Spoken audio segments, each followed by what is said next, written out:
Welcome to Here Comes the Boom, a recruiting podcast brought to you by KSR and KSR Plus, talking about all things Kentucky basketball recruiting.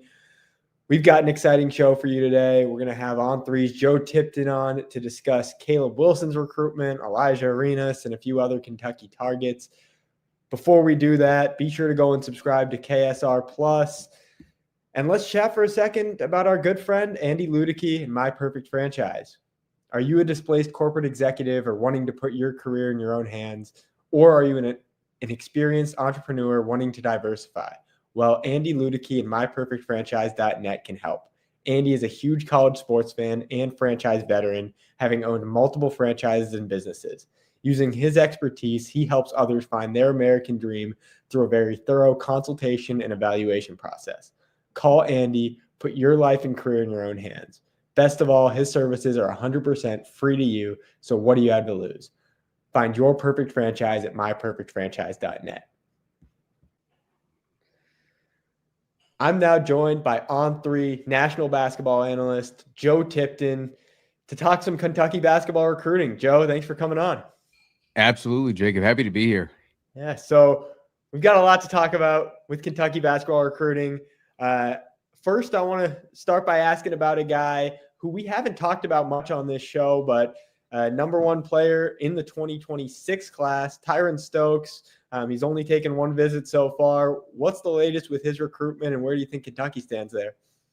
Yeah, so the only visit that he's been on officially is to Louisville. He is a Louisville native, but Kentucky is definitely in pursuit of him.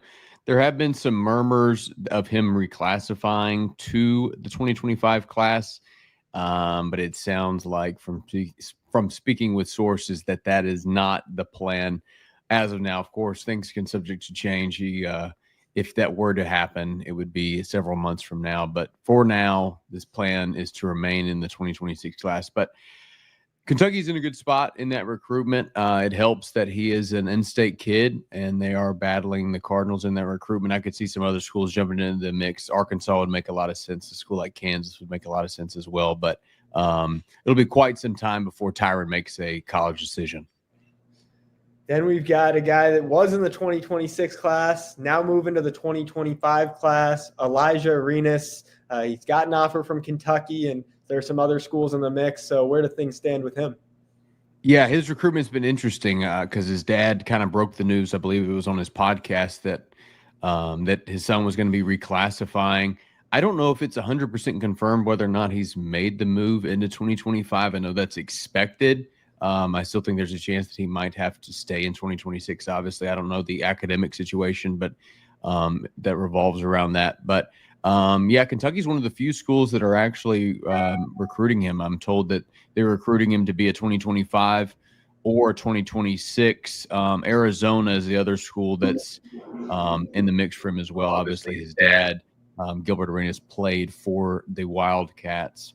But UCLA is another program that's recruiting him as well, but he is another player similar to Tyron that's probably going to wait until, I would say, May, June, July, around there before he makes a commitment. All right, we've talked about Tyron Stokes, we've talked about Elijah Arenas, but let's talk about the guy that everyone wants to hear about, five-star Caleb Wilson. He's been the talk of Kentucky recruiting for months now. What are you hearing with Caleb Wilson? Yeah, so his recruitment has basically been down to two programs for a bit now, North Carolina and Kentucky.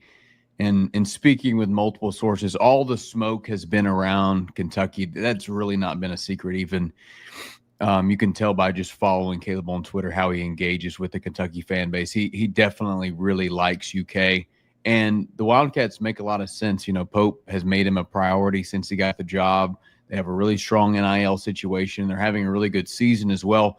So everything that I've heard suggests that UK is in the driver's seat. However, last night I got a text from a source. He basically said that Carolina has made up ground. And to be honest, I was shocked when I read that text just because everything has been pointing towards UK. So since then, I've hit the phones to gather more intel. And the synopsis is if Carolina has made up ground, it would come to us as a surprise to many of the sources that I've spoken to, although it is possible Hubert Davis and the Tar Heels are motivated to land him. They missed on a lot of other 2025 prospects, and Caleb is their top priority in this class. A decision is still expected by Caleb by the end of the month, so we'll continue to track that situation. Well, we'll be following your reporting very closely over this next month. Joe, thank you for joining us. Absolutely, Jacob. Thanks so much. My final thought today is I still feel good about where Kentucky stands with Caleb Wilson. I'm not saying it's a done deal by any stance, but I would still peg Kentucky as the leader, and I have not changed my prediction on the On3 recruiting prediction machine for Caleb Wilson to land at Kentucky. Thank you all for joining us today. Be sure to go and subscribe to KSR Plus. Go subscribe to the KSR YouTube channel. We're going to have tons of great content coming your way soon. We'll see you again soon.